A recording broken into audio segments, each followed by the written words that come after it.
રસ્તા ટ્રાફિક અને ઢોર મુદ્દે ગુજરાત હાઈકોર્ટમાં સુનાવણી હાથ ધરાઈ. હાઈકોર્ટનો નિર્દેશ. થોડાક વરસાદમાં જ ધોવાઈ જતા રોડ મુદ્દે પણ કાઢી તંત્રની ઝાટકણી. ઢોર પોલિસીની જેમ પાર્કિંગ પોલિસી પણ જરૂરી, હાઈકોર્ટે જણાવ્યું.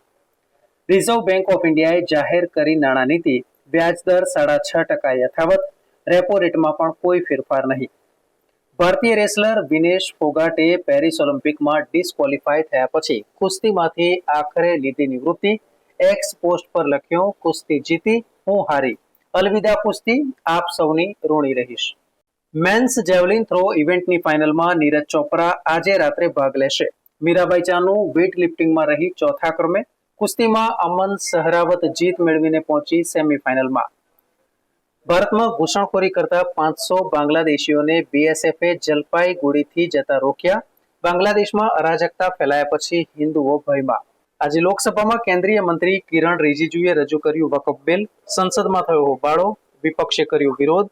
આ બિલ પાસ થયા બાદ વકફ બોર્ડ પોતાની મિલકત તરીકે કોઈ પણ મિલકતનો દાવો કરી શકશે નહીં.